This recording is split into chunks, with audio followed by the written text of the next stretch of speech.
All right, here we are. We are. All right, welcome to the Let's Ask Richard show, episode 7. Glad you could. Seven. Yeah, we're 7. Wow. We're on a little streak. Yeah. Yeah, we're becoming pretty regular here on Wednesday nights. It's sort of fun. It is fun. And fun to have you, and fun to have your questions and challenges, and getting all the feedback on our show. So we really appreciate it. And Lots of feedback. Lots of feedback. Yeah. Yeah. Yeah, it turns out everybody's liking it, so that's really wonderful. And Well, the people that don't like it don't tell you. yeah. No, I haven't heard too many people say they don't like Okay. it, so they're keeping quiet. Okay, good. That's good, yeah. And happy eve of your big birthday tomorrow. It's my birthday? Oh my God, really? Are we allowed to say Sure. which birthday it is? Yeah. I'll be 80. Hey guys. Yeah, Richard is, hey Kate. Yeah, Richard, I decided to go with an older man this time, just to have somebody, a little more on my maturity level. So I chose. Oh, you missed on that one. No, Richard's going to be 60 tomorrow. Doesn't he look great? Well, thank you. Yeah, you look really great. Yeah, happy almost birthday, honey. Thank you, love.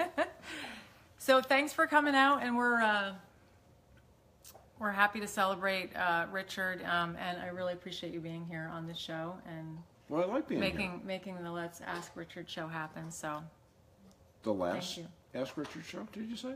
making this Let's Ask Richard Oh, show. yeah, sweet. No, the last one won't be. I don't know. I don't know. It'll be a long time from now. Yeah. I say It's a good thing. We'll keep it going. Okay. Yeah. So you guys ready for some challenges? Oh, Kate said happy birthday, Oh, Richard. thank you, Kate. All right, let's see. Eeny, meeny, miny, woe. Which one should we do first here? All right, the one on top. We'll do that one first. Okay. Okay. Dear Jill and Richard, I am married 8 years with 2 beautiful children. My husband and I have a good relationship. We are both working full time, and needless to say, life is crazy. Yes, Okay, I understand. Yes, life is full. Living the dream. Living Yes. the dream. I'm writing because recently I found a text message on my husband's phone from a female coworker, and it is driving me insane. The message was really just friendly and not hinting at anything more, but I have become obsessed with thinking that maybe it does mean more. We have been so busy taking care of a house and raising young kids that I guess I never imagined that anything like this could happen. I'm afraid to say anything because I'm so freaked out and I don't want to push him away. I know you two say that honesty is the best policy, but I feel like when I even think about it, I get so uptight. I can't imagine how a successful conversation around this would go. Help.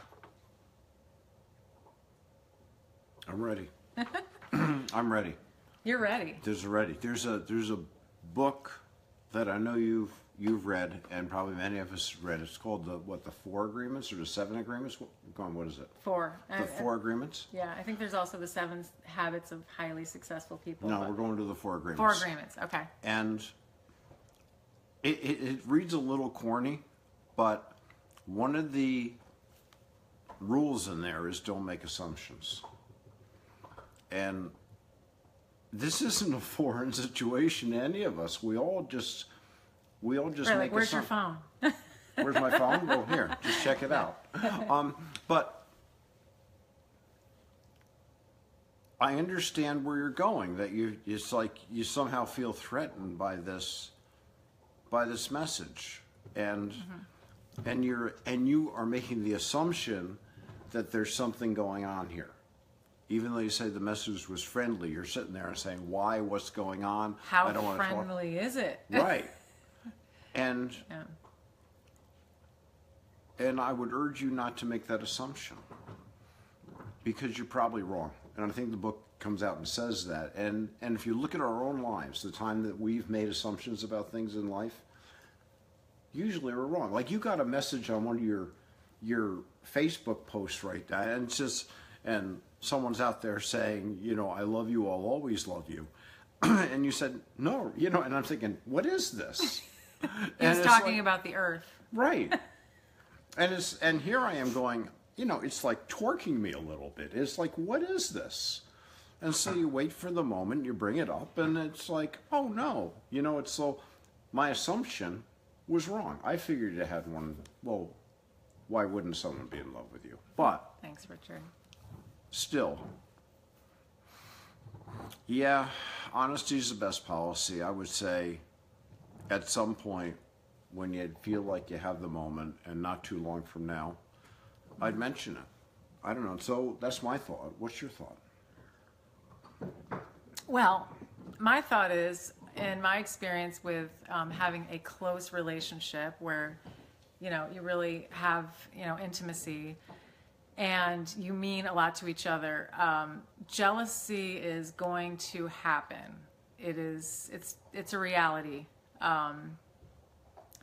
And it kind of reminded me of that one time that I was particularly jealous, meeting someone that you're acquainted. Which time? Well, okay, so try to keep this short and sweet, but it's hard to, again, it's one of these things that's hard to communicate because, like you say, you're feeling so uptight and like you're going crazy because, you know, now you're like your fear's kicking in, and you know, so how do you have a conversation about how you're feeling? So that I think ideally, when in any of these difficult conversations, you want to come out feeling closer, not feeling farther apart. And that's easier said than done when there's, you know, when your cage is rattled. Because I remember when I was communicating with Richard, I like mustered up the courage. I remember I was sitting in bed that night.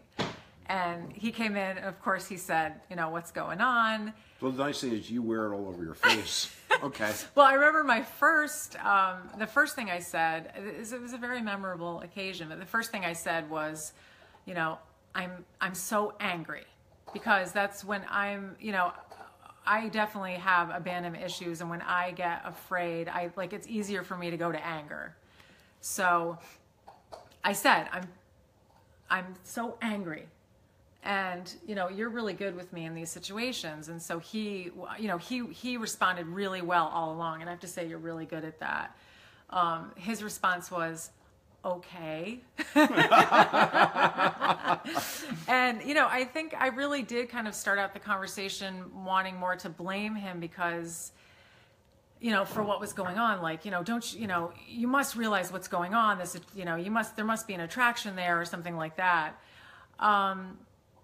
As we talked it through, and Richard was very supportive, and he was very good at dealing with the intensity of my feelings. And I think I probably also waited for a good moment. I think it's important to have these conversations at a good time, whatever that looks like, so you can really, you know, take the time to sort it out. But you didn't wait 3 weeks. I didn't wait too long. Right.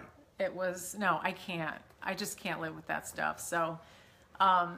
So, you know, really what it came down to at the very end of the conversation was me being very vulnerable, which is hard. It's hard to do, but essential for intimacy. And so the bottom line was, you know, I'm afraid of losing him. And sometimes these kind of situations bring up my fear of losing him.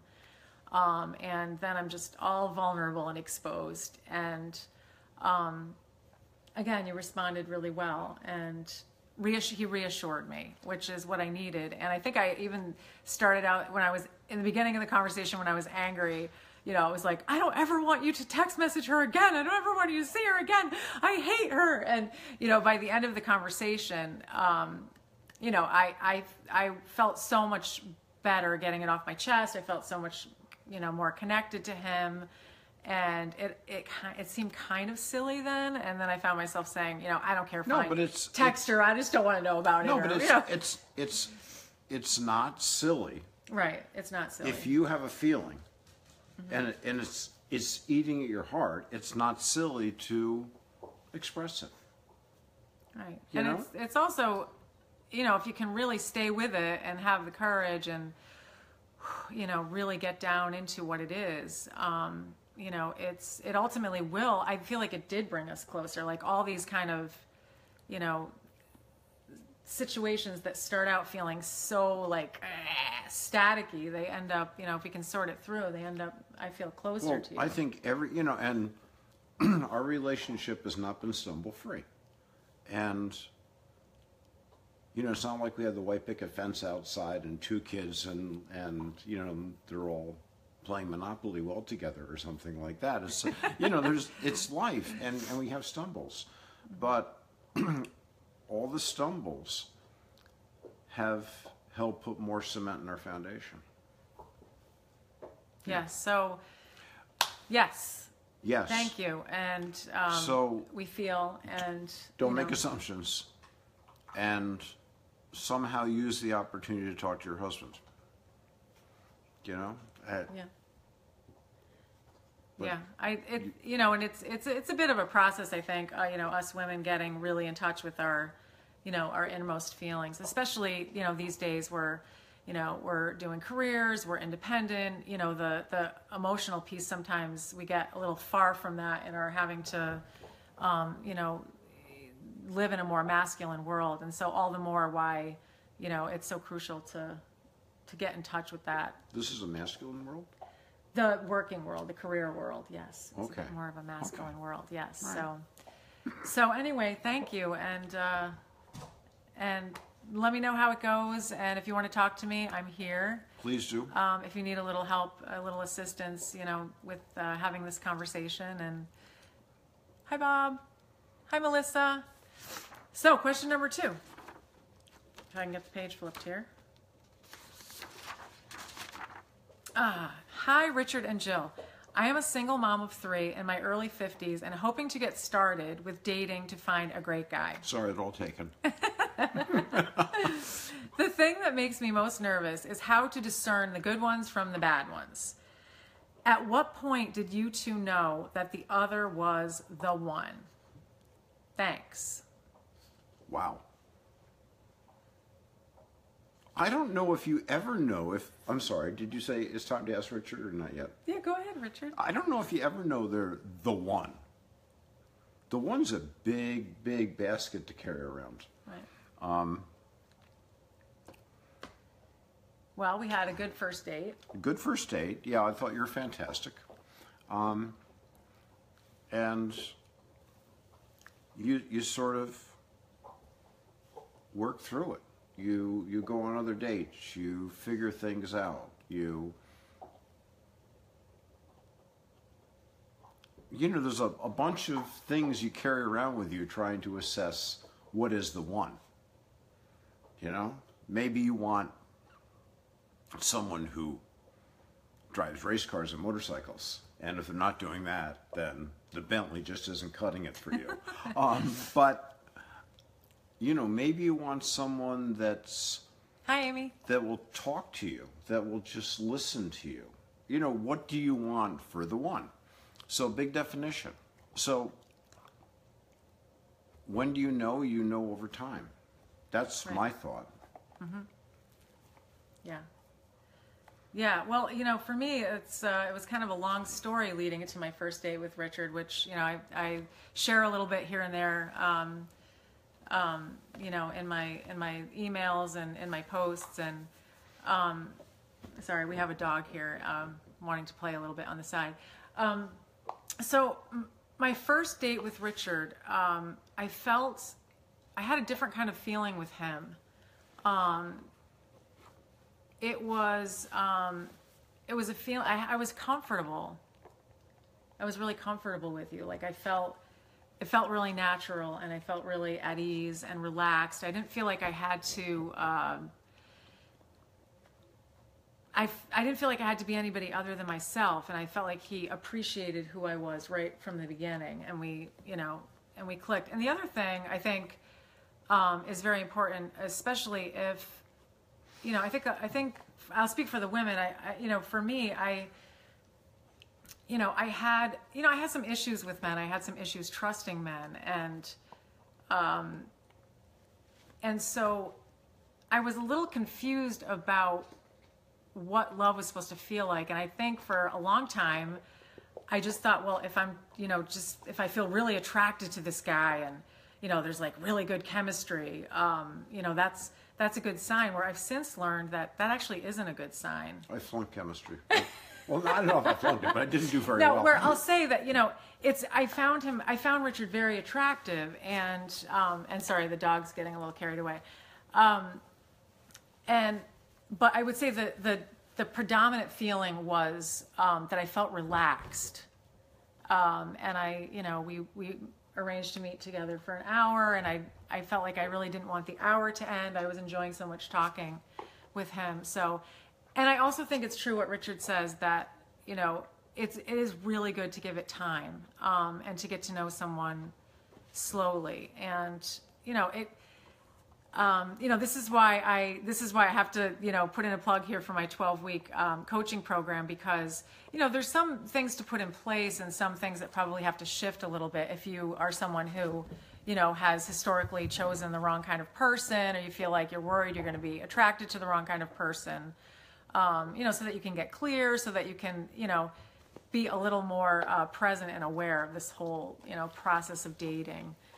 So, it's, and even still, sometimes, let's face it, you get lonely, there's an attractive person across the way, you might fall into something, but at least to have the awareness of what you're looking for and, what's going to work for you over time. So where I say take it slowly,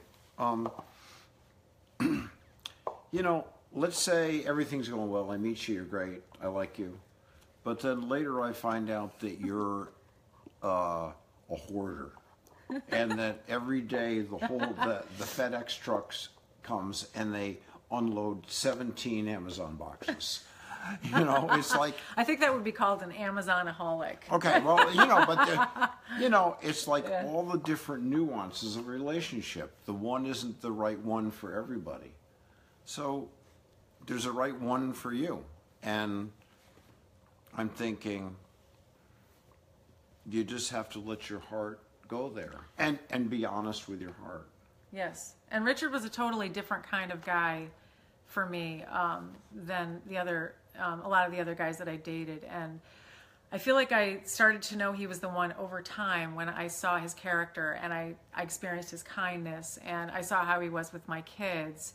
And You have kids? over time, I was just feeling like this felt more and more right, as opposed to other relationships where over time I was like, oh geez, or oh boy, I don't know, am I going to be able to live around that and such. So it's a process. Yeah, that's exactly what I was thinking. Yeah. It's a process.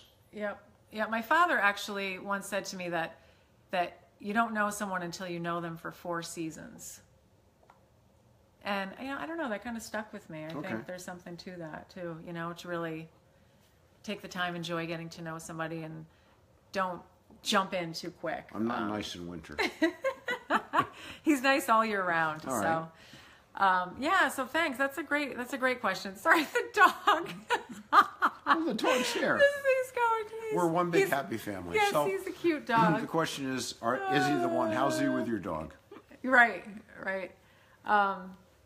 So again, let me know how that's going for you. I'd love to hear more. And thank you for that wonderful question. Please come in with more questions. I say this is fun, but I hesitate even saying that, because a lot of you are coming to us with situations that are really bothering you. And while that situation isn't fun, I enjoy doing the show. I enjoy thinking I might be helping somebody here, although I'm totally uneducated, totally unqualified. Perfect. And Jill is the one. So, well, I'd say we both have some life experience, which hopefully can be helpful. So yes. Yeah. So guys, thank you. Yeah, that's our show for tonight, and we're gonna go have a little birthday celebration dinner for Richard, and that'll be nice. Ring in 60 with. Do I get presents? Probably. Really? Yeah, I haven't gotten you anything yet. That's okay. I'm still figuring it out. Maybe. Okay. Maybe a little, since your love language is touch, maybe we'll have to have a little massage or something. Oh, that'd be great. I know you don't like massages, but. No, can't stand them. So guys, tune in tomorrow at 1 o'clock for the ladies' room, where I'll talk a little bit, break down this communication thing a little bit more for the ladies. And Yeah, and also I'm offering a special this month to single moms. I'm offering a free coaching session. So if you look a little further down on the biz page, you can see where to sign up for that. So I hope to hear from Excellent. some of you ladies I there. still can't come to the ladies' room, right? I'm sorry. You All right. can watch it later, Okay. if you're really interested. But. Okay. All right, thanks for coming out, Kyla. All right, thank you. Thanks, everybody. Have a good night. Ciao. Bye. Bye.